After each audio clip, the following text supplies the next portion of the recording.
शक्तिकांत बाबा जी, एक तरफ मैं स्वामी जी वैदिक मंत्र का उच्चारण कर रहे थे, मुझे बाबा जी हाथ से दे रहे थे और उस क्रिया को हम लोग संपन्न कर रहे थे।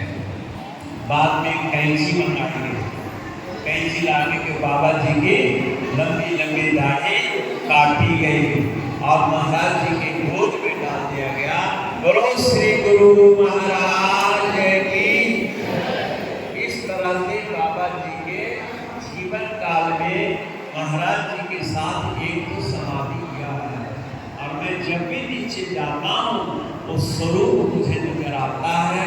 जब महाराज जी को बैठाया, महाराज जी मुद्दा में बैठे, इस अग्नि कुंड पर पूज्य बाबा जी खड़े थे, उत्तरामुख स्वामी जी थे और नीचे हमने वो सब करना लगे।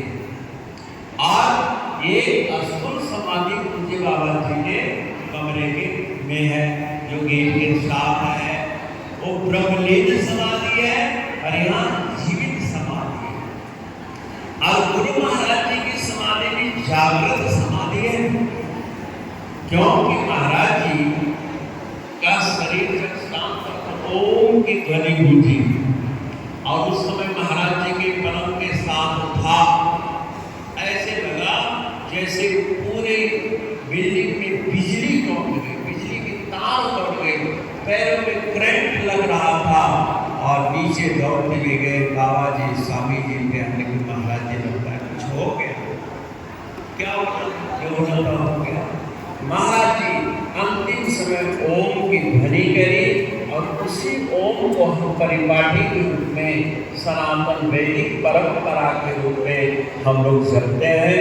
तो ओम का उच्चारण आप जीवन में जरूर किया करें। महाराज ने अंतिम समय में ओम का उच्चारण क्यों किया? महाराज जी अपनी युवावस्था में गीता अपने साथ रखा कर। गीता एक डायरी, एक कलम, लंगोटी और एक अंगूठी, बस। तो गीता में शरीर छोड़ने का विधि दी हुई है। भगवान ने कहा है कि ऐ अर्जुन, जब भी किसी जीवात्मा को या प्राणी को शरीर का परित्याग करना हो तो क्या करना चाहिए? जैसे जाने से पहले आप अटल जी सफर के लिए तैयार करते हो कि नहीं? होशो हवास में करते हो ना, तौलिया हो, ब्रूस हो, पेस्ट हो, नहाने का कपड़ा हो, यानी सफर की सारी सामग्री आपको अटैची में पैक करना पड़ता है।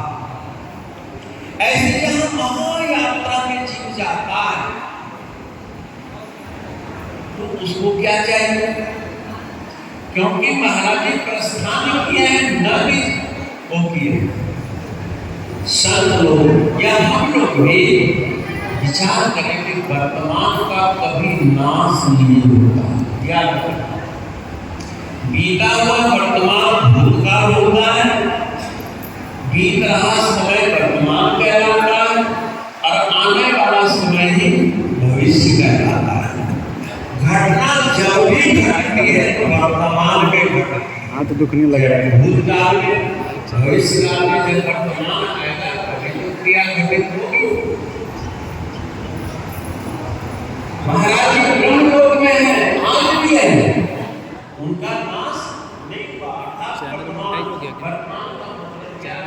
आपकी उपस्थिति, मकान और रिश्तेदार की उपस्थिति को वर्तमान नहीं कहते हैं। जैसे मैं अभी यहाँ बैठा हूँ तो मेरा